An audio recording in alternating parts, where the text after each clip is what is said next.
Welcome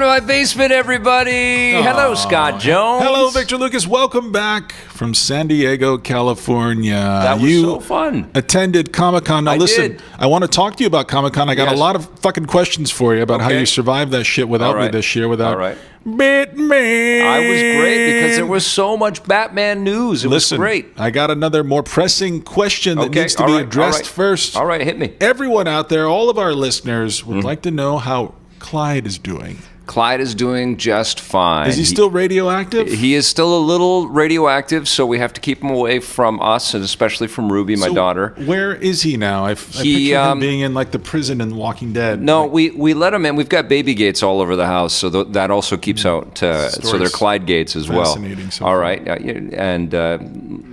so what we do? You're such an asshole. I barely get a sentence in, and you're already critiquing my story. You're setting it up. We got baby gates. Okay, so you got him locked away. I think it is the word baby is just freaking you out now. So. Yes, I guess so. I do talk about my baby quite a bit because she's beautiful and wonderful. And today she said, "Dada funny," and that's all I can think about today. Dada funny. It's pretty nice to hear your daughter say "Dada funny." Okay. All right. Anyways, Clyde is still a little radioactive. So every time he comes near us, there is that like, ooh, gee, he's radioactive kind of heebie-jeebies that we kind of get Did you shut the lights off to see if he? He does not glow in the dark. Okay. No, he doesn't. But he's got the he's got a little divot in his fur where they shaved him down so they could stick in the whatever the isotope they did injection. That to Chief. They shaved his whole stomach. So it's the smoothest skin. Yeah. And it also made me realize that if cats were hairless, no one would love them. No, I know that the fur really makes a difference.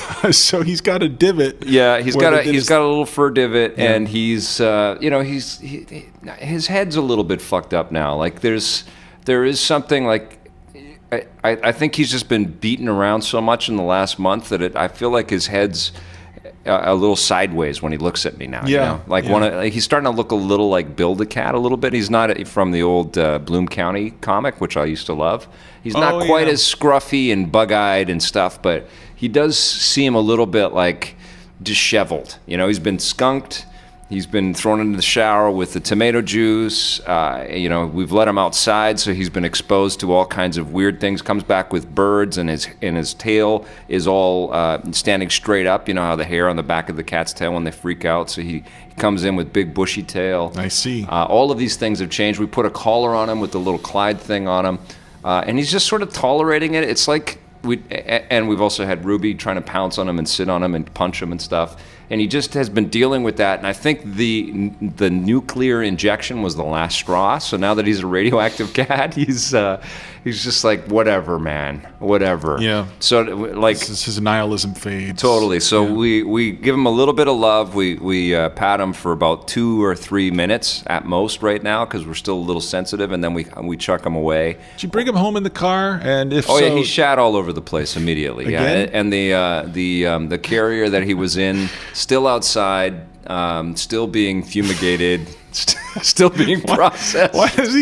Why does he shit everywhere whenever he gets a little? He gets a little anxious, I guess. Well, it's evacuate the bowels as soon as he's being transported. It's all coming out in an automated vehicle. Oh my God!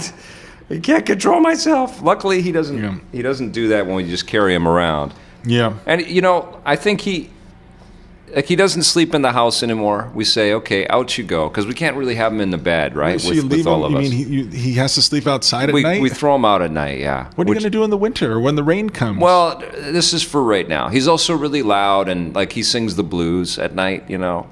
Nobody knows how radioactive I am. So does he do... My cats do this. They're like, meow. Yeah, in the middle of the night. Yeah. Like, is anyone there? I'm so blue. Yeah. The thing, I still let my cats sleep with me. Yeah. The thing I do like is when they bring toys into the bed. Yeah. Like it's time for some action, time for us to play. And yeah. Then they meow and they try to wake me up. And then I come to work and then I then you see the shit I do on EP Daily and Reviews on the Run. It's because of the fucking cats. Yeah, you're in a grumpy mood. Yeah, no. Well, we have a baby and a cat, and that's too much to deal with in a bed. So it's... So listen, if you're thinking about getting a cat... Yeah. This discussion, don't. It's been 10 years of hell. No, I love Clyde, and I gave him a lot of love. I know you love him. You can still love him, but also be put out. You can love you love me, and you're still put out by me most of the time. I would put you out at night every night, too. I would put a collar on you. Okay, Scott, good luck. And then you'd come in hungry in the morning. All right, so paint the scene. You're in San Diego. Yeah. And you stayed at a hotel. You weren't very close to the con. No, which sucked, and we realized that we can't do that anymore. Every year it feels like we've been... you don't have a choice, though. They pick for you, right? Well, it's a lottery. No, just I know, like and I think the challenge is we always try to put all of us together in a hotel, and the EP army is sometimes 9, sometimes 12 people down. So who was there? Brianna was there. Miri was there. Jose was there. You got it. Jason Fairbrother, who's our San Francisco shooter. Beautiful Enzo was shooting, and Joel from Los Angeles, who works with Miri, was also there. Joel. We also call him Beautiful Joel. And Beautiful Me was there, and so it was super fun. We got to hang out a little bit, but we had late shoots every day. We only had 3 cameras. We didn't have 4 cameras, if you notice in that equation. So that meant that I got a lot of time, because last year I wasn't there because Ruby had just been born, so I didn't want to travel as much. So they figured out how to do Comic-Con without me doing any interviews. So this year I didn't do a lot of interviews. I did the Superman 75 Years red carpet, and then I went to the Batman, Beware the Batman animated red carpet and talked to those folks. And I did a couple of other things too. But I wasn't shooting all the time, so that gave me time to walk around, explore, hunt, and look around for action figures that I wanted to buy. Well, you didn't have to have on your shooting face. No. That face that people see on TV all the time, welcome to EP Daily. Today on the show, that face, you don't have to have that on wherever That is my you face. go. What are you saying? But I've seen you off camera. No, I was walking around and I was meeting folks. I actually had some impromptu meetings for people that were just happened to be in San Diego, so that was awesome. One of the coolest things that happened was I met Evangeline Lilly, who I hadn't really seen since I ran into her once at LAX, and we had just been able to say, hi, how you doing, everybody? But this time I actually got a nice 5 or 10 minutes with her.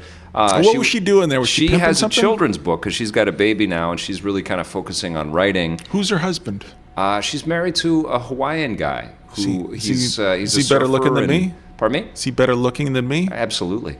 Shit. Have you seen Evangeline Lilly? She's pretty good looking. She's pretty good looking. I don't know. I haven't met her husband, but I'm sure he's handsome. They have a baby, and she has kind of shifted her focus. She was always kind of ambivalent about all of the acting stuff and the business around celebrity anyways, but I think what's happened is her priorities have changed, and now she's writing, and she's very much in the Weta community because she's one of the actors in The Hobbit. I guess if Peter Jackson comes calling, you will act.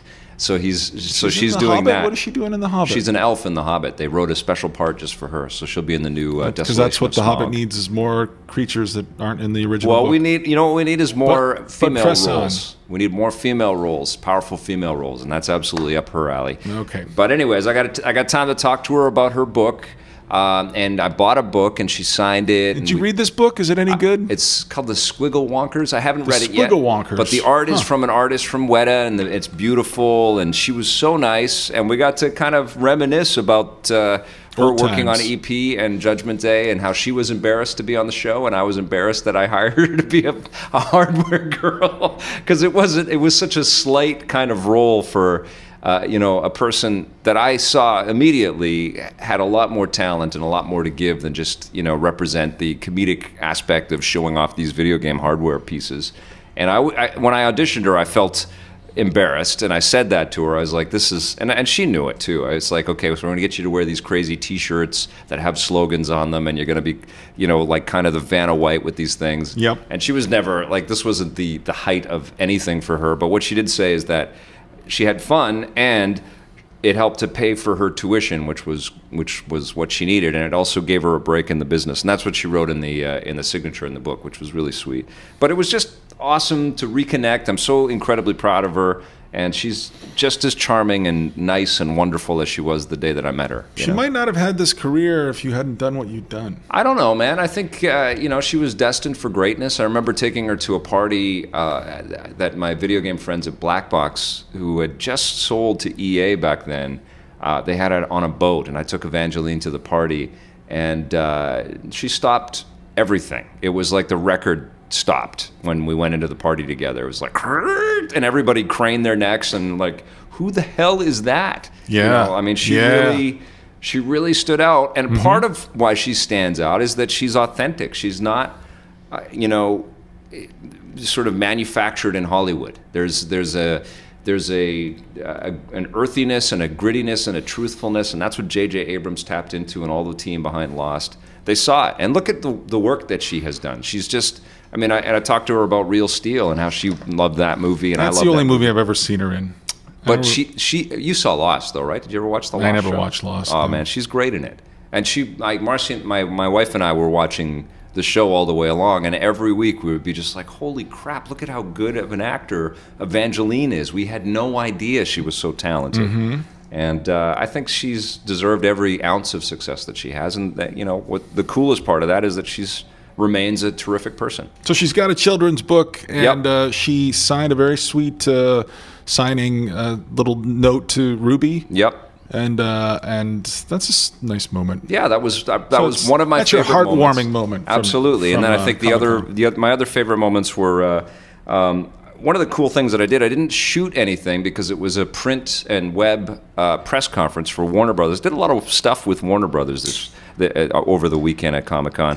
But I was at this press conference, and a bunch of the movies that Warner Brothers has got coming up, all actors and directors took the stage and took questions from us. First one up was Alfonso Cuarón and Sandra Bullock talking about Gravity, and I love Children of Men. It's one of my favorite films of all time. So I was, even, Sandra Bullock's one of the biggest stars in the world, but I was completely beside myself that Cuarón was up there and he was answering questions about Gravity, and so I was asking about the technical sort of implications of shooting in 3D, and in fact he shot in 2D and talked all about being in a little So you were getting up and asking questions? Yeah, I wanted to keep the conversation rolling, and I was genuinely curious about all of this stuff, and so that was rad. And then later on, the cast of 300 came up, and Eva Green took the stage, who played Vesper Lynn in Casino Royale, and that is absolutely my favorite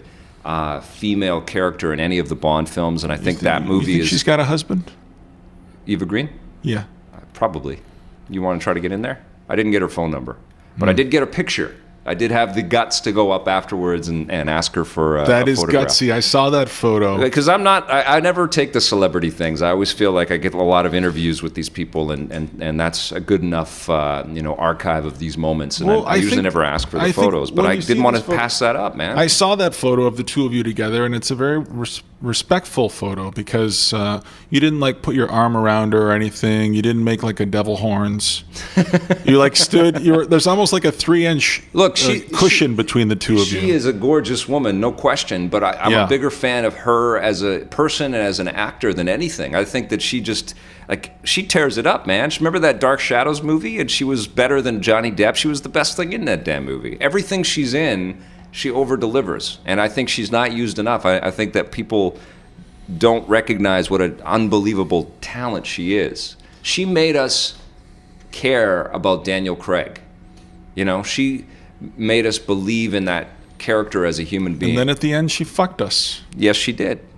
But that still amazing, remarkable work. She fucked us over. And she's, she was really nice in person. And then Jeff Bridges came on stage with Seventh Son. Now you guys are pretty close in the photo I saw. There's no cushion between the two of you there. What did he smell like? Tobacco, I imagine. He smelled very clean. And country songs? Very, very clean. Clean, as tobacco. Nice a human being as you could possibly get. Yeah, he seems very nice. The last question I asked him, because we were talking about Seventh Son all the way through, and it was tough because there was about 4 or 5 cast members on there. Kit Harington is one of the cast members, and the director is Russian, so he had a Russian accent, and he also had a bit of a stammer, so it was taking a little bit of time to kind of get to stuff. And I just wanted to sort of ended on a positive thing. And I asked the last question. I just told Jeff that we all love him, and he does incredible work. And I asked him what his favorite memory on set was, and he gave this hilarious story about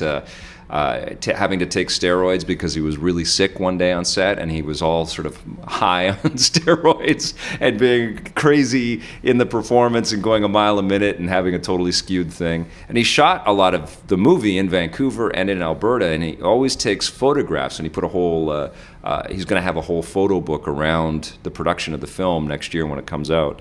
But then he left the stage, and I went up to him and shook his hand and asked if he would take a photo, and he was incredibly gracious. Very ballsy. Listen, I mean, I don't. He's got a hot wife? I think he has a beautiful wife, and I think the story around him and his wife is they've been together for like 50 years. Oh, that's beautiful. And she has, been the support, through all of the ups and downs that he has had in his career, and he's had a really incredible career. And I want him to be in better movies. I really hope that The Seventh Son is... R.I.P.D. Seventh Sign. R.I.P.D. we didn't see it. No. We were going to try to see it, and then we lost all momentum. Well, what happened is the screening didn't take place until the Thursday before it came out, so timeliness became... and that's what they do with shit movies. Yeah, it became... They release them the night before. They screen them the night before they hit and I was theaters. already on the way to Comic-Con. So, I actually thought about sneaking in to try to get a screening in while I was at Comic-Con, but that would have been difficult and kind of nuts to be in the theater. I heard that you also partied with Henry Cavill. I went to... this was another Warner Brothers event. It was this... They had a... DC and Warner Brothers had the celebrating 75 years of Superman. What was that like? That was...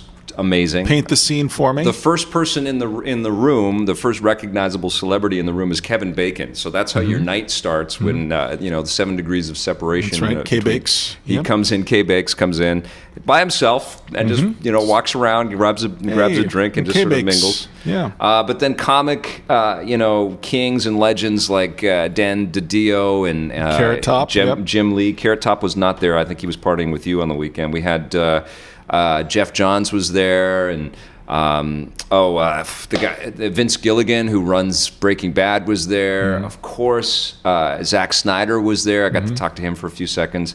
But I worked the carpet and did some interviews with a bunch of celebrities. The camera was late, though. Joel was shooting at a different event, so it took a while before he got there. But I did manage to get Henry Cavill and Scott Porter. Well, he was covering the Vikings line, which I heard was pretty fantastic. But Yvonne Strahovski, who just had a killer run on Dexter, and she was in Chuck, she was there. She was super nice. But Henry Cavill was a total sweetheart. I got to also talk to the kid that played the young Clark Kent. They were taking photographs together and kind of, celebrating the win and the success of the Man of Steel. This was, of course, the night before the Warner Brothers big press conference in Hall H where they announced Man of Steel 2, and Zack Snyder came out and said that Batman's going to be a part of it. So Henry Cavill was very coy and wouldn't reveal any details about what was going to be in the sequel. In fact, he said to me and to other people that if there were to be another sequel, it would be very fun. That sounded a little bit more like Peter Sellers. If there were to be another sequel. But Hercules was on set. On the carpet. That was Kevin Sorbo. Ray Park was out there. There was a bunch of. That's B and C list. There were B and C and A. Kevin Sorbo and Ray Park. But you know what? It was cool though. It was a nice mingling of people. It was just a nice assortment, and I was able to ask people about their thoughts about comic book movies and Superman celebrating 75 years, and ask people what they thought of the Man of Steel, and got some very honest answers. So that was super fun. And then the other amazing thing that happened also with Warner Brothers is I got to moderate the Arkham Origins panel. And that was with Troy Baker, who is playing the Joker in the game, and he just came off of playing Joel in The Last of Us, and Booker in Bioshock Infinite. That's right. He's having the most incredible year any voice actor has, I think. Yep. And then Roger Craig Smith. I think I talked about going to do this last week. Yes, you did. Jeff Johns was there. Yes. Awesome guy. And then, of course, my good buddy Eric Holmes was there. And Mark Pacini, who was the game director on Metroid Prime, dude. All 3 of those Metroid Prime games. And wow.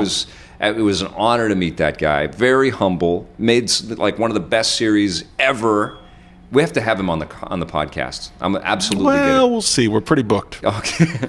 Well, he was very humble and charming, and they're working on the 2D Arkham Origins Blackgate game for the Vita and the 3DS, which is going to be phenomenal. It's going to be an old Retrovania type experience, or an old Metroid type of game where you're going to be able to run around all over the place and unlock cool things. But the panel was great. There was 2,100 people there. I was bouncing back and forth between everybody that was on stage. We got to see some of the new skins. We got to see a little bit of some new character reveals, and then got to throw out to some questions from the audience and gave away some prizes and stuff. And what were the prizes? Anything good? There was like this database, this Arkham database thing. What do they call it? The dossier for Batman Arkham. With was all it on kinds a floppy of details. disk? No, it was like in a suitcase type thing. Gave one of those away, and there were a bunch of lithographs. Signed Did you try to grab it and run out of there? No, I should have. They said there was a nice gift on the way for me, so maybe I'm getting one of those or something. Wow. But it was just, dude, it was just an honor, man. And people really enjoyed the game, and it was packed. And I was nervous, but it was so fun. And I was really, really grateful to everybody to be able to do that. And I got to hang out with all those guys for a big chunk of the morning. I have to ask you a question, and please, Yes. you have to answer honestly. Yes. Did you miss me?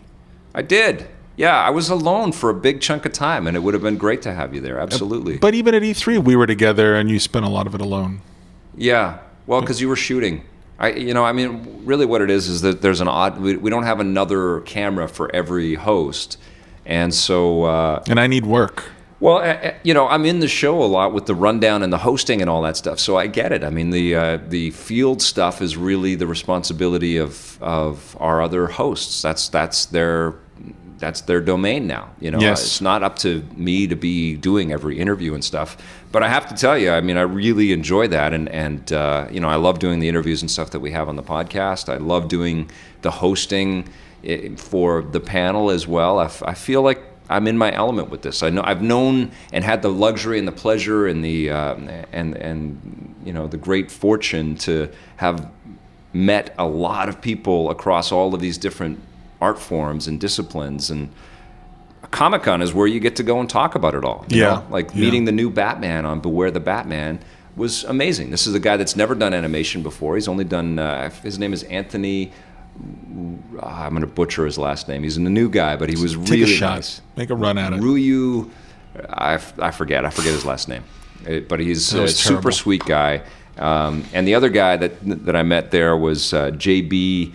I forget his last name too, but he's a voice actor extraordinaire. He's usually in video games. And Andrea Romano, the legend of voice direction at Warner Brothers Animation, cast these two newbies into the world. So he's the new Alfred, JB is, and Anthony is the new Batman. And it was just a blast to sit there and have some really good time with those guys. Well, we missed you around here last week. It was very quiet around the office. In fact, I had to shoot EP by myself a couple days last week, and it was funny being in the studio just solo. Yeah. And very, very, very quiet around here. So I'm glad you're back. And I would like to shift gears a little bit now. Yes. And talk about something that everyone is waiting for us to talk about, and that is, of course, the Royal Baby. Yeah, the Royal Baby. The Royal Baby is out. Yes. What's his name? Electro? George? Electro. Is it Electro? Is that what they went with? Yeah, Electro. Right. The Royal Baby. I think Jamie Foxx is playing the Royal Baby. Is he? Yeah, isn't it? I don't think or so. maybe I have the news mixed up here. I think or you're something. confused. So the Royal Baby is out. It's a big deal here in Canada. Everyone, Right. It's a big deal everywhere. Right. It's been the headline. Well, I guess the slow news cycle right and now. it's too. happy news, man. We need happy news. We have a train derails. Yeah, what's with all the trains blowing up and going off rails? People trains forgot are how to supposed to be drive trains. I know trains are easy. You go one way and then you go the other way. They have a road already mapped out for you. Yes. It's called the track. Just stay on the track. It's unbelievable. It's more so, tragic train so news. scary, and Yeah. I feel terrible for all the people that. Because you get on a train, you're like, oh fuck, nothing bad is ever going to happen. Honestly, now to me. everybody getting on every train, whether it's the subway in New York or whatever, is like, what's happening here? You know? Oh man, I used to always feel paranoid on the subway in New York. I used to always know where the exits were. Yeah. And then I always had my survival kit with me. You never know when you're going to have to get out and go through those tunnels. You know what we need? What's that? Superheroes. We need superheroes. We need You mean real superheroes. superheroes? We need Superman to swoop in and put that train back. I wish we actually had stuff like that sometimes. We just saw our superhero of the week The Wolverine, and the review's going to air. So what did you think? Well, it was all right. I didn't have like the greatest time. You know, the problem is we saw 2 movies on this day, and we saw a movie in the morning and a movie at night. And listen, we are living the dream life here. Yeah. The movie we saw in the morning was Two Guns, starring Mark Wahlberg and Denzel Washington. That comes out next week, so we can't talk about it too much. But I'm just going to say I had a great time. Yes. And I didn't expect to have any fun at all. Which is always And it was awesome. fucking great. Yeah, when you walk in with no expectations or low expectations and you walk out with a smile on your face. Sexy, smart. Yeah, it was like cool. I had such a great time in that movie. And so going into the Wolverine, I'd already seen one it's hard to see multiple movies in one day. Yeah. I'd already seen one movie that I really enjoyed. And so the bar was pretty high. And Wolverine gets off to a good start. We talk about this in our review. And it's a cool looking, unique superhero movie, but I have an admission to make here. Uh-oh. Are you a hermaphrodite? I'm getting a little bit burnt out on superhero movies. Well, it's the same story. I mean, and this is the thing. Like, it's the same beat. And I'm telling you, this is a new phenomenon. Yeah. And it is happy. We're seeing the same scene in movie after movie. I know. And we saw the scene last night where he goes in, he's interrogating a guy. The guy doesn't give him what he wants, and it's the quick punch to the face. I feel like every movie this summer has that same scene in it. Well, and every superhero has, the hero is a small fry next to this giant kind of lumbering beast of something, whether it's the giant that Man of Steel has to face off against, or whether it's Ironmonger with Iron Man, and in this case, it is the Silver Samurai. Silver Samurai. What is the history of that character? Well, I don't really know. I have to be, honest. I never really read the Miller and Claremont stuff. I've got it. I've looked through it, but I haven't sat down to steep in it and soak it all up. It's in your to-read pile. Yeah, yes. and it's in my to-read pile, and I loved that there was an effort to really feel like the subject matter. It felt like we were flipping through comic pages when we were watching this movie. Everything was hyper bright, and it looked like the whole screen was kind of used for the action. It wasn't all center frame stuff. It was there was a lot of really cool bits that were taking place in the corners of screens, and I liked seeing the pain of the Wolverine in Hugh Jackman's face. And one of the things that I kind of recognize about the way that he plays that character, he could be much more throwaway in the hands of a lesser actor, but he actually makes us care about the Wolverine more than Christian Bale does about Bruce Wayne and the Batman. Well, you can tell that Bale. I mean, I think Bale has some disdain for the Batman character. I think you can see it in his face. It's like it's beneath him or something. It's beneath him, yeah. And Hugh Jackman, he's just trying to give the best performance he can give. But I don't ever feel like there's any real growth with the Wolverine. Well, I don't know all the movies. I'm not going to pretend that I do. But again, I go into a movie. We're going through 3 acts. Is this character any different at the end than he was at the beginning? And I'm not sure he's kind of just still the Wolverine. Yeah, and that's one of the issues that I have with Wolverine. He doesn't hover near the top of my character lists in the comic book sphere. He is very cool. I mean, just the concept of an adamantium-infused dude with claws is amazing. And, he says bub, and he's Canadian and all that. I love all of that stuff, but I just don't think that he's as fun to watch as Tony Stark is, or Peter Parker is. Not moment to moment, for sure. Or even the duality of Clark Kent and Superman. I think there's more there than... I mean, the coolest stuff about Wolverine is that he's kind of like Forrest Gump with a shitty attitude. Like he just lives through time. He's an immortal guy, and he ends up in battle scenes and in war, and it starts off in the Wild West pretty much with this guy because he's lived forever, and the bone claws, and then he gets all of the Weapon X stuff wrapped into him. Like there is a cool backstory there. The samurai code that he develops through his trips to Japan. All of that stuff is kind of interesting for sure. I feel like at the end of the day, he just gets angry and stabs people, Right. That's what he does. No matter how crazy the world around him is, when you boil down what Wolverine does, he gets angry and he stabs you. But I think also, like, my yardstick for measuring the appeal of any superhero is how much I can relate to his or her plight. And, I think of, you just said something about the Wolverine. He gets mad and he stabs people. And, of course, I think of the Hulk. Yeah, and that's more interesting. And it's more interesting because I can relate to the anger of the Hulk. And it's more primal. It's simpler. Yeah, he's a better character. But just, especially in movies, like I've loved the Wolverine in X-Men 1 and X2, and obviously he was the best thing about X3, which wasn't very good, and I loved his cameo in First Class. But as a standalone cinematic lead, I think the most fascinating things about the Wolverine is the fact that he's a fish out of water, and that they try to just surround him with non-mutants and human characters that have really cool abilities. They're either ninjas or they're Yakuza with awesome fighting skills or whatever. Great tattoos. That stuff was all really cool. But then when they throw in some non-X-Men caliber mutants into this thing, it kind of deflates a little bit, and it feels like it's trying to go back to be a comic book movie, but it's not the same level as Bryan Singer's first two X-Men movies or Matthew Vaughn's First Class. I was talking this morning with Clayton McDonald. Is that his last name? Yes, Clayton McDonald. Yeah. He's one of the onliners. Is it offlining or onlining? He's an onliner. He's an online producer here at the operation. Online editor. Yep. And he went to the Scott's screening been here with for us 4 last years. night. He's still trying to get to know everybody. I like Clayton a lot. Okay. And so we were talking about the sort of the way that the camera was very careful about shooting around the violence in the movie. Right. And I thought this was going to be, and he reminded me of the fact that I went into this movie thinking this is going to be some extreme version of Wolverine. We're going to see like an R-rated dirty version, and we're going to see limbs flying everywhere. There's and kids that love this character. And it's always like we just cut away, we see like his hand go into a stomach, and then a guy falls over. And at one point there's a bear walking through the woods, and Clayton, and this is all Clayton, I'm just giving him credit for this. He said, I feel like this character in this movie was too Disney-fied. He said, I half expected that bear to stand up and start singing and dancing at one point. And it is kind of true. Like, Disney has taken control of all of these characters. They own all the Marvel properties now, and they do kind of have to be careful with what they do with these guys. I don't think it's got anything to do with Disney. I wanted to see, I guess, again, that's the thing. Like, I wanted to see something that... wanted to see like Wolverine Unleashed. I remember I saw Shut Up Crime. I saw what was that one? I saw an advertisement for this movie, and it just said, "This is the Wolverine movie you've been waiting for." One, I haven't been waiting for any Wolverine movie, so I was surprised to hear that news. But two, I thought if I was going to wait for a Wolverine movie, I wanted to see something, Did you bigger see and Wolverine more epic. Origins? I don't know. Did a lot you of make me people see hate it? that one. I don't know. Maybe I might have seen it, and I'm just having. I didn't hate that one. I didn't like what they did with Deadpool, but I'm still kind of finding my way through the Marvel universe. I grew up with the DC stuff, so I don't have these, really hardline political leanings or emotional leanings on every single.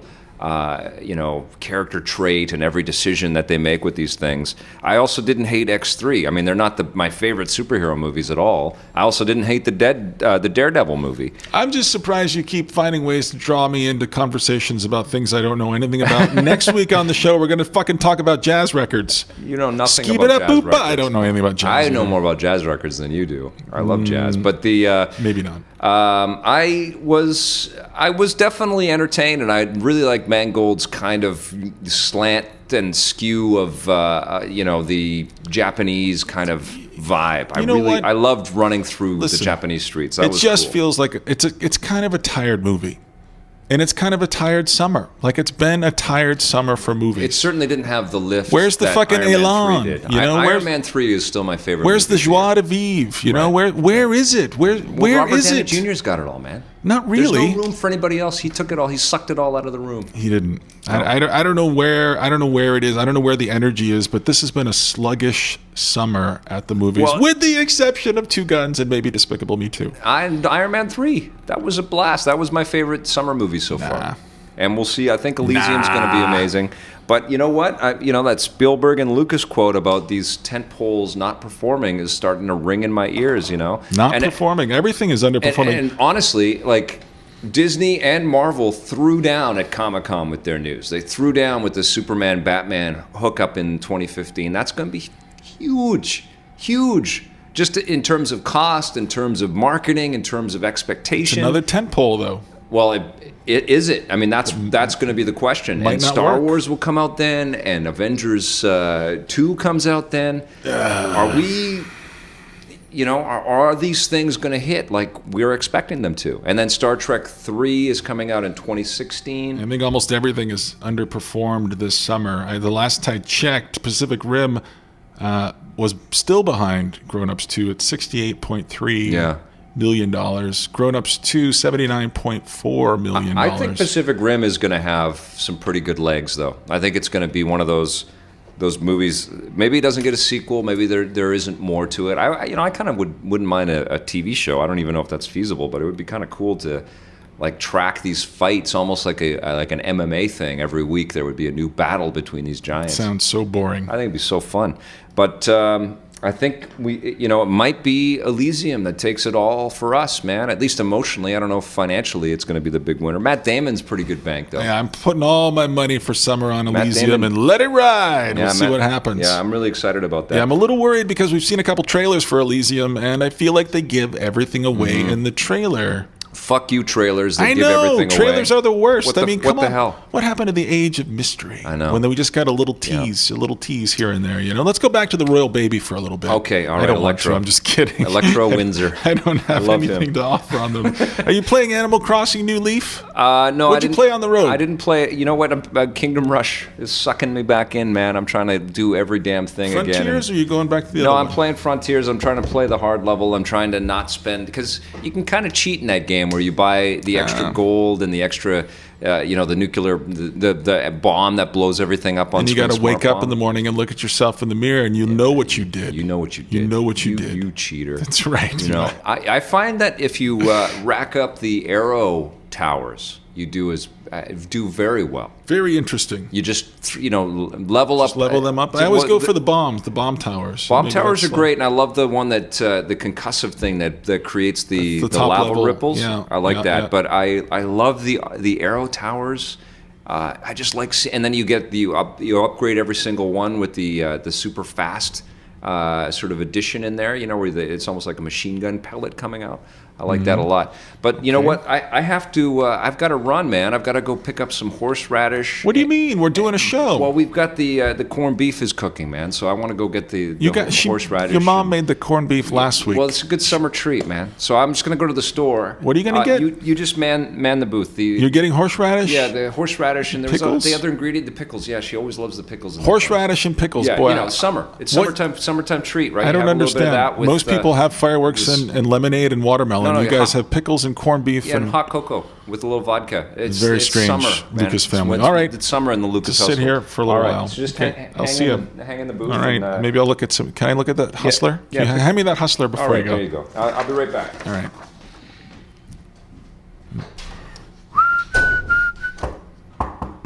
Must be Vic forgot something. I'll get the door. Holy shit! It's Josh Blacker. Come on in, Josh. Come on in. Sit down. Oh my God, it's Josh Blacker. I can't believe you actually came to the basement. We invited you a long time ago, and we just thought you were snubbing us and you were never going to come see us. And here you are, and Vic has stepped out. He just stepped out for a little bit. He had to run to the corner and pick up some things, some summertime treats, pickles and horseradish. I don't understand the Lucas family or why they eat the things that they eat. But welcome. Sit down. Yeah, make yourself that's okay. comfortable. If I lived in this basement, I would probably try to get out as much as possible as well. You could have just looked under the couch for some pickles. I know, there probably are some pickles.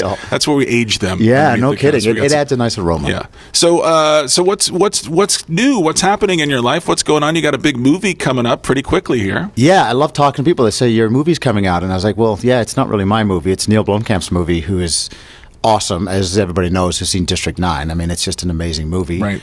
It might also be Matt Damon's movie and Jodie Foster's movie, and I sort of I'm giving it to you, though. Yeah, I appreciate it. I have a really great role in it. I have a supporting role. I play one of the mercenaries, one of the South African mercenaries, Shalto Copley, who is in District 9, playing Vicus, an amazing role.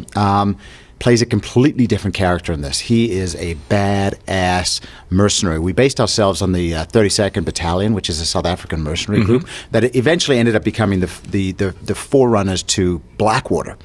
So we sort of got together. We did training, worked together on this. You trained with Charlton? Yeah. You guys trained? We did weapons training. We did sort of logistical sort of military tactics and training. We spent a whole day doing that, and to bond us as a team, right? Because we're supposed to have worked together for 30, 40 years. Right, there's history there. Exactly. Yeah. And so we play mercenaries that are basically based on Earth and are hired, we're rogue mercenaries hired to protect Elysium by Jodie Foster. Wow. Yeah. And you look like, you can't see us through the podcast because that's one of the limitations of the podcast, but you're like a badass. Like, this is what you look like. Is this how you go around normally, or is this still leftover badassitude from the movie role? It's a little bit of both. Yeah. I think once you start playing badasses, then you sort of start having to stay. Every time I play a badass, they're like, no, you must stay like this. And they're great. Are you kidding me? It's so much fun. Yeah. I get to walk around in my daily life, and I'm pretty chill in my day-to-day life because I go to work and I kick ass and take names. It's amazing. So you've done some other roles since then. Obviously, you probably shot this a year ago. I know this is how Hollywood works. It takes a long time to do these things. Yeah. And so what has happened to you in the ensuing year since you finished your camera stuff for Elysium? Well, I mean, a lot of stuff. I actually lost about 15 pounds. I put on 20 pounds to play my role in Elysium. Yeah, you look great. You know, I was looking at your IMDb listing before this, and I did a little research, and you actually played a character that was described as heavyset guy. That was so funny. And I'm just like, I didn't know what to expect when I saw you. I'm like, did he gain a lot of weight? Did he lose a lot of weight? But you're super ripped. Well, that role that was on a Seagal film. Oh, really? Straight to DVD. Yeah, I played and I auditioned for it, and they wanted a heavier set guy. I got it. I was way skinnier back then. Did you have to put on like one of those fat suits? No, like they clumps? just said, listen, you got the role, but they never changed. You know, they don't care about me, so they just kept it as heavy set guy. Right. This was one of the first things I ever did. So people look at that, and then I think one of my first credits on my IMDb is Sexual Affairs or something like that. It's not even my film. Oh, I was really? never in it. And so people think I went from porn to being fat to being a kick-ass dude on sci-fi. So your career has, even your fake career, according to IMDb, which isn't it sounds like you've had a rich and varied career so far. I've been very blessed. I've got to play a lot of, obviously I was born in South Africa to Welsh and Irish parents, and I got to play a British secret operative. I got to play a South African mercenary. I got to play a Russian. So, I get to play a really diverse role within that sort of badass, kicking ass and taking names kind of genre. And I enjoy it. I really do enjoy it. Since we filmed Elysium, I did The Transporter. I did a guest spot on The Transporter. Oh, really? The series, the HBO series. Oh, wow. Yeah. Awesome. Yeah, that was pretty cool. And everybody always tells me I look like Jason Statham, so I thought I was going to say that. Yeah. You're one of those guys, you're like Willis and Statham, who, like, you can shave your head and you look amazing. Yeah. And Vic and I, if we weren't wearing these incredible toupees, we would look like some aliens that the ship just never picked us up. But you look great with the head shaved and everything like that. Well, I tell you what, you get out of the basement, you get some sun on the old scalp, yes. and everybody looks better with a tan, right? Especially a shaved head. Right, yeah. right. And the best part is nobody can tell if I'm graying or not because they can't tell the hair. Right. It's awesome. Yeah. So you had a role on The Transporter. Yeah, I did that, and then things have been relatively quiet in my world. I started a production company with a friend of mine. We want to make movies, so we had this great idea for a script where we wanted to tell the story of a soldier coming back from war who suffering from PTSD and ultimately goes down a life of crime and becomes sort of a hitman of sorts, because soldiers come back and the amount of trauma they undergo, we don't exactly treat them well when they come back. Right. And so we had this great idea for a script. Would have cost too much money to make, so we wrote another film and just finished wrapping that and post-production on that. So I'm in the process of trying to sell that film, get a distributor, and get into various festivals. So that's been sort of the last 6 months of my life. So you're taking control of your career. You're not waiting around sure. for the phone to ring. Is this something that actors have to do these days? Do you have to be more proactive about starting your own production companies, about building your own brand, about getting your name out there? I think, yeah, if you want a level of success that is going to allow you to subsist on acting or sort of the business part of show business alone, because it is a business ultimately, and I love it. For me, I get to go play, but I want to tell stories, and I want to advance my career as much as possible, and part of that is making movies and writing scripts and getting together with good people. Even guys like Brad Pitt, Matt Damon, they have their own production companies, and they'll find good scripts and they'll make sure that these movies are made. World War Z was Brad Pitt's Plan B. Production company. I think he sort of got the script and optioned the book and said, "Let's do this." Yeah. So did you actually get to I've heard that Matt Damon is a total jerk. No, I'm just kidding. He's an unreal jerk. Really it's nice. Unbelievable. He doesn't listen to the podcast, does he? No, he's an awesome dude. We got to spend a lot of time together on set. Yeah. Did you have any fights with him? I do, actually. I can say that only because there's a picture in Entertainment Weekly of us fighting. Okay. And so I'll let you leave it up to your imagination, or wait until August 9th as to how that comes about. If I had a photo of me fighting Matt Damon, I would probably blow it up and put it on the wall and have, invite some friends over. Hey, look at this photo. It just happens to be a photo of me fighting with Matt Damon. I think my friends would probably beat me up if I did that. In a Neil Blomkamp movie. Exactly. Yeah. And he's got a shaved head, so it's funny. People watch the trailer for Elysium and they go, "Was that you?" Like, no, that was Matt Damon. Yeah, he looks okay. He doesn't look as good as you with the shaved head. It works for some men. I think you have to have like a nice looking head. Matt Damon, he probably shaved his head. He didn't know what was under there. Right. And then he's like, I guess I'll work with this. It worked out well for him. I don't look as good as that $1 million Josh, smile. Yeah. So that always helps, and $1 million bank account helps as well. But right. he's just a gem of a guy to work with, and he put on a ton of weight. He put on about same as me, about 15 pounds of muscle, and really got ripped for this role because Neil wanted us to sort of look legitimate threats, But he was just a great guy to work with, and Sholto's amazing to work with. Jodie Foster, a total pro. Yeah. She's just tough as nails when she's working, and then afterwards she's just the most giggly, lighthearted individual. Like these sound like fantasy stories. That all of these people that you got to work with on the set of the Neil Blomkamp movie. Right. And I've heard stories about Neil being around Vancouver. There's a place called Toy Traders out in Langley that sells action figures and comic books and toys, and they mentioned that once in a while we go out there, we're friends with those guys, and they talk about Neil coming in once in a while, and like District 9 is so revered and has such a place in my heart, and it always will, that just tell me more about Neil. What's it like working with Neil? This was the thing. When I found out that Neil was making a film, I'd met him once, actually. I play, of all things, I play squash, and we happen to be members at the same squash club, and I played him once, and somebody said, "Hey, what's going on? Who are you playing today?" Is that a South African thing? Playing squash? I think it is. It's sort of it's at least it's the royal baby's born today and all of that stuff, or whenever it was born. I don't know. I don't follow that, but I think if you live in the Commonwealth, you've generally played squash. You're a squash player. Yeah. It's just 45 minutes, and I can go run my ass off and feel like I've done something constructive. And so we played once, and then I found out that it was actually Neil Blomkamp I just played, and I thought. So you had played him, and you didn't know that you were playing with Neil. Right. Yeah. I found out kind of halfway through. Did you kick his ass? And I thought, I'm not going to let him win. Are you kidding me? Absolutely. He would have hated it more if I let him win. He's a very competitive guy. And so then I found out this film was being shot in Vancouver, and I asked my agent, said, "Do whatever you can to get me in the room." Mm-hmm. And there was this great role of Crow, who's my character in the film, Crow with an E, which is a reference to Aliens. Mm-hmm. So there's Crow and Drake are the two sort of left and right hand. I don't get the Crow reference in Aliens. What's it from? They were the Neil's going to kick my ass for not knowing this.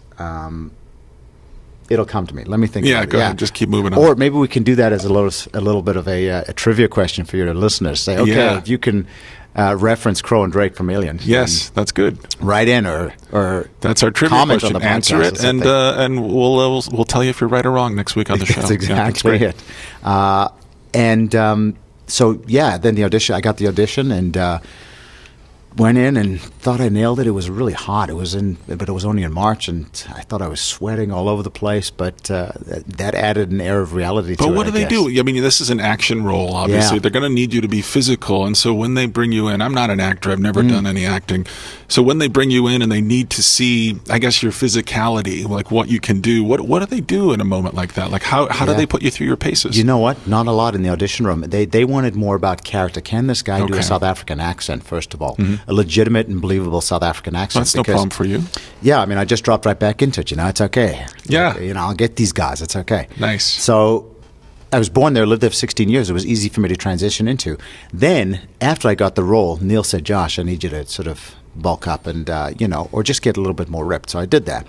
And then there's a stunt in the film that I do that Neil wanted to shoot in a really specific way. Mm-hmm. And it wouldn't have allowed for a stunt double.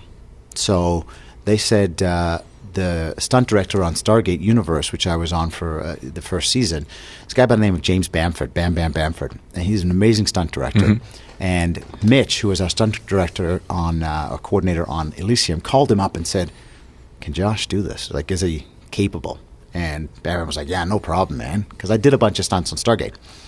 So then they showed me, ended up doing about 3-4 days of stunt training. It was a ratchet pull. I get pulled 10, 20 feet into some plate glass. So they hook you up to something that physically pulls you at a high speed through a plate of glass, or multiple plates, or just one plate? One sort of 3-inch thick plate of glass. And it's not like regular glass, is it? Because it's regular glass. You can get through a 3-inch thick plate of glass. Yeah, maybe not 3 inches, like 2 inches, let's say.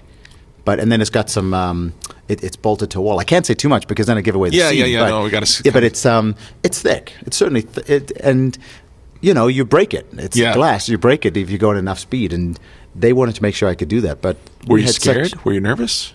Oh, sure. Yeah, absolutely. I mean, it was about the most badass thing I've ever done. Yeah. And you could tell the air on set that day was a little bit sort of like, okay, let's make sure we don't screw this up, because stunt guys, I have the most amazing respect for them, because I see what they went through. Our stunt doubles on the show went through some of the most insane stuff I've ever seen in my life, which is why the movie is brilliant, because you see some of the action sequences in this film and it blows your mind that these guys were able to do this. There's very little that's done in this in terms of action sequences that was CGI. Really? If you're seeing action on the screen, it was done. The sets were built specifically because he's a VisFX guy, and obviously he creates these amazing worlds, but he also loves the reality of having actual living, breathing sets. You go to his office and he's got all these droids and aliens and stuff from his various films. He gets them at Toy Traders. Right, and he's got a big Terminator there in his office. Like a life-size Terminator? No, not a life-size one, but he's got a life-size alien from D9. Oh, really? Oh, yeah, it's amazing. And he... I got to go to his office. It's really cool. I got to see this office. Just drop in like I did here. Hey, Neil. It's perfect. It's sort of like another basement. Josh said it'd be okay if I stopped by. That's exactly right. Yeah, exactly. Yeah. Well, he's going to South Africa in a couple of weeks to shoot his next film, Chappie. So he won't be there. You just sort of That's all right. Sneak put by. my feet That's up on the exactly desk, right. Yeah. play with his aliens. I'm actually enjoying it right in here. This is quite a comfortable basement. Listening to the podcast, I wasn't sure what to expect. It's not for everybody down here. It's dark. Yeah, it's an acquired taste. It is an acquired taste. But if you hear scurrying in the corners, just ignore it.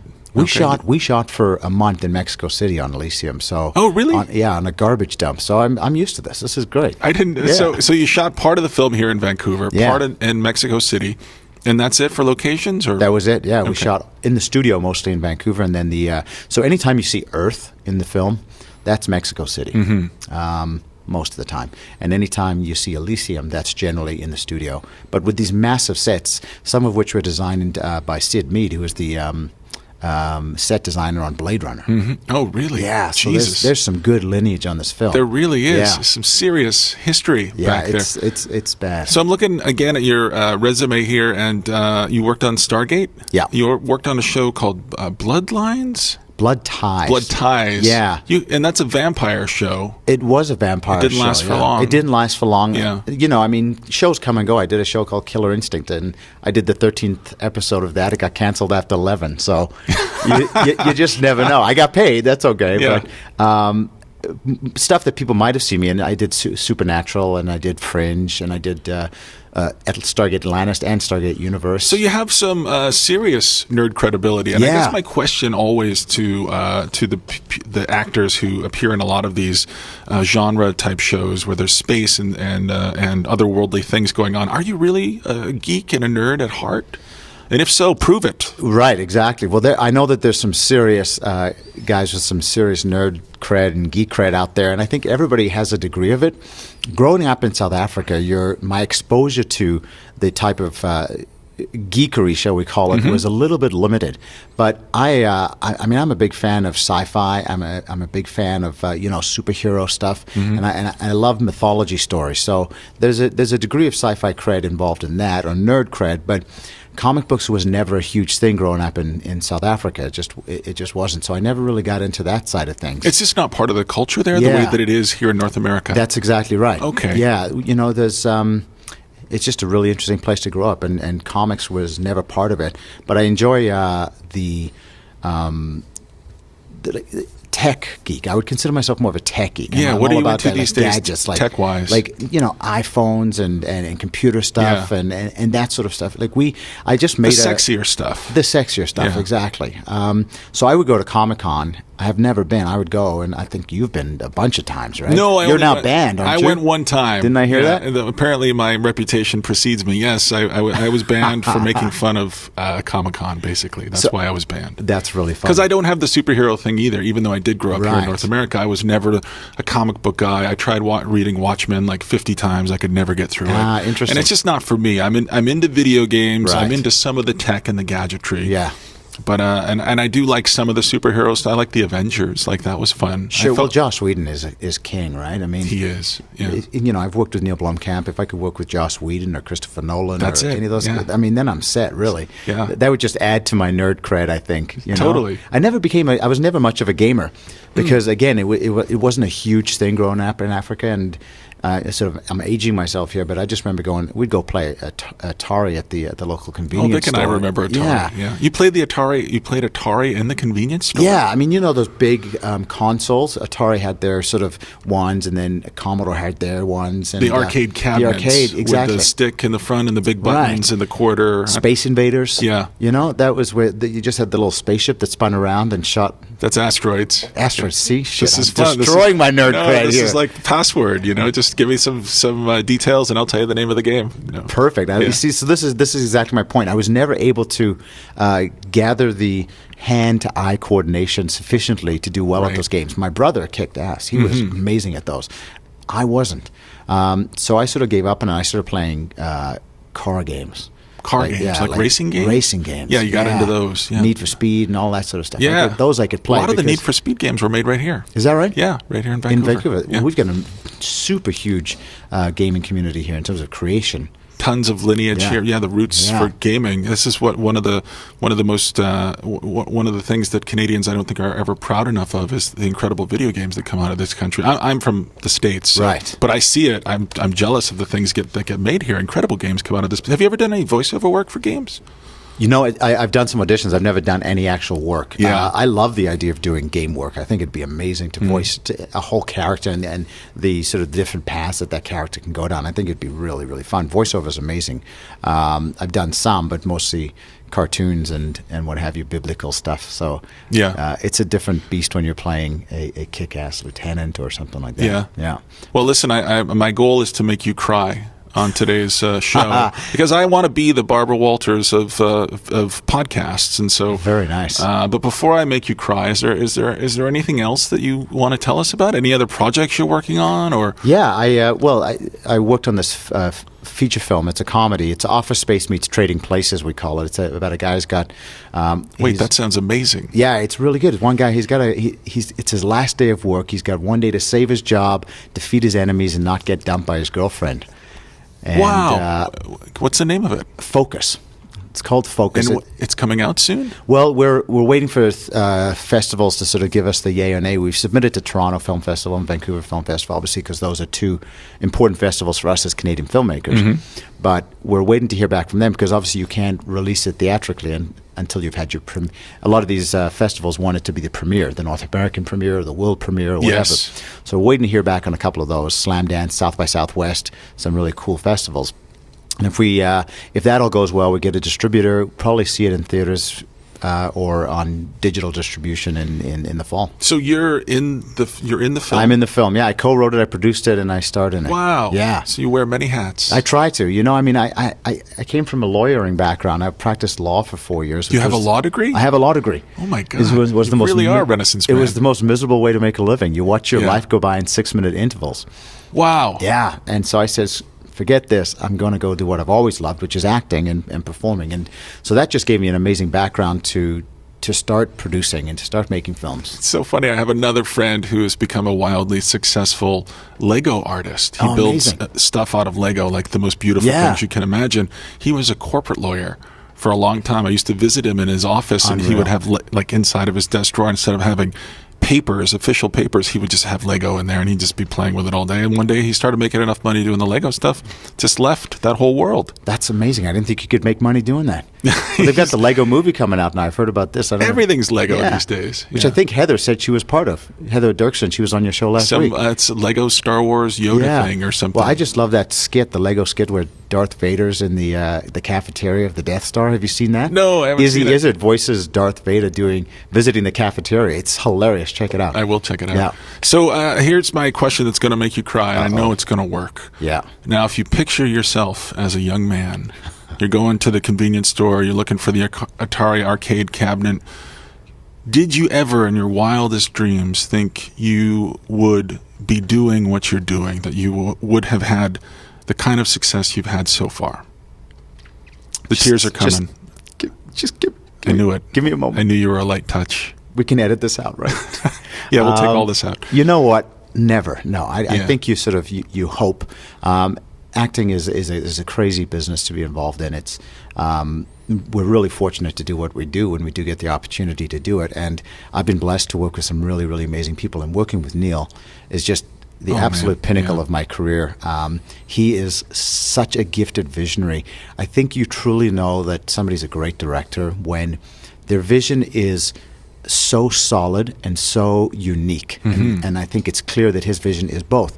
But he also allows you to expand within his vision. So a lot of what you see in the film from my character and some of the work we did was improvised in the moment. Neil would say, Josh, be creepier, or be more bad, or a badass, or make somebody cry more. And so he just gave us full reign to take these characters and expand them within his universe that he's created, knowing that we were going to honor his ultimate vision. And it was truly an honor to work on that. And I would love to work with people of that caliber again. If I'm ever gifted to work with Neil again, I would do it in a heartbeat. So everybody, the entire world gets to see Josh Blacker beat the crap out of Matt Damon. I don't know how the fight turns out. We're going to find out on August 9th. What does your family think about what you're doing now? You left your law job and you're doing this. They're super supportive. I mean, my mom and dad said, Josh, do what you love and find a way to make money doing it. And I'm really grateful for their support. They've been amazing. I'm taking my mom to the premiere in LA, actually, because she's been there 100% for me. And I think they're proud. And then they tell me as much, and I just hope to continue to do work that makes them proud and makes me proud, and that people want to watch. Yeah. And I think you put yourself in the hands of Neil Blomkamp, your chances are pretty good people are going to watch what you do. Well, high expectations for this movie. Elysium comes out on August 9th. And, certainly looking back at District 9, nobody had expectations for that movie. Nobody knew what the hell this was going to be. And we all went, we had our heads blown clean off. And I think we're going to go into this movie, I know that I am, a little bit like, well, show me what you got for a follow-up film here, Neil. Right. And it's unfortunate that that's the way it works sometimes. But lots of pressure on Neil this time to deliver a huge movie. Even the trailers that I've seen so far for the movie, they seem like they give away a little too much. I feel like I've watched the entire movie condensed down into a 2-minute trailer. You know what's really interesting? I spoke to Neil about that, and I said, how do you feel about the marketing and how that's going? And because I've seen the film, so I know what it's about. Yep. And you can rest assured that there's lots that isn't given away. Okay. I think Neil is really good at crafting a story that surprises people. And within this budget, he had a much bigger world within which to play. So what you see in the movie gives you a basic through line, but there's a lot that happens in between that I think people are going to be really surprised by, and is going to make people walk out of the theaters, much like they did with District 9, going, shit, he still got it. Neil's a pretty canny guy. So one last question before you go. Name a TV show or a movie or something, a book or something that you've consumed recently that has had some sort of impact on you that you would recommend to podcast listeners. Wow. What comes to mind? I just finished rewatching Breaking Bad. Okay, so you're getting all geared up for the finale. Yeah, my brother had never watched it, so I said, dude, you got to watch this. You started from the beginning? From the beginning. beginning. I rewatched it all over again, and it's so fresh in my mind now. So that's really current. I mean, obviously, Game of Thrones, I would imagine practically anybody who listens to this is going to be a fan of the books. Or the people that are now catching up with what everybody knew 10, 11, 12, 13 years ago. So those two for sure are just amazing. So they stand tall. Yeah, and I saw a great film the other day, Oslo, August 31st. It's a Norwegian film, I think. It's called Oslo? Oslo, August 31st. Okay. Just an amazing Joachim Trier, who is a distant cousin of Lars von Trier. And he made this movie. It's pretty bleak, but powerful movie. What's the gist in one sentence? It's a guy who is a recovering addict and has to go into Oslo for the day to make for a job interview. And it's about it takes place in one day, August 31st in Oslo. Wait, this sounds great. And it's basically what the struggles he faces as a recovering addict in this city, and the people he visits and remembers, and how his life takes various turns throughout the movie, and it's incredibly powerful. So Vic is going to kick himself for going out for pickles and horseradish that he didn't get to meet you. But I'm glad I got a chance to chat with you. So we've got Elysium coming up. We also have Focus. Look for it at your local film festival. We don't know where that's going to pop up, but we'll try to keep you posted here on the podcast. Josh Blacker, thanks for coming in. Thanks so much, Scott. Real pleasure. Yeah, okay. Cheers. Dude. Yeah. It smells a little different in here. What was happening? It smells like Josh Blacker in here. You missed Josh Blacker. What? He's one of the stars of Elysium. Shut the hell up. No, I had to go get the pickles. Why? He was in the neighborhood. Why didn't you call me? This is 2 weeks in. First Heather Dirksen and now Josh Blacker. My phone is right here. I forgot it. Well, I knew you had your. I couldn't wait. I had to talk to him. Dude. I had all kinds of questions about Elysium. What's Matt Damon like? Matt Damon smells like angels. He smells like angels. Look at him. He's beautiful. Oh, man. We had a great chat. That is bullshit. That's 2 awesome interviews you've done, and I haven't been around. Well, I guess I got to meet Evangeline Lilly and Jeff Bridges. And Henry Cavill and Eva Green. And Henry Cavill. Yeah, and Kevin Sorbo and Ray Park. But Heather Dirksen and Josh Blacker. That's awesome. Yeah, two great people. We are fucking kick-ass at name-dropping around here, aren't we? Well, you are better than I am. I actually don't get out that often. If people don't come to the basement, I don't really get to meet anybody. That's true. So Josh is in a huge movie. You're going to have to listen to this later. You're going to have to listen to it. I know what. He's in Elysium, man. This is some pretty good track records. We had a Man of Steel guest, and we had a guest from Pacific Rim, and now a guest from Elysium? That's right. What's going on here? We're like going upscale with this podcast. We can do anything here. I like it. Yeah. I like it. So we got a big project that we're working on that you're going to find out about if you're a longtime viewer of Reviews on the Run. You're going to be really excited about this. We'll announce it next week. You don't want to do it today? No, we'll announce it next week.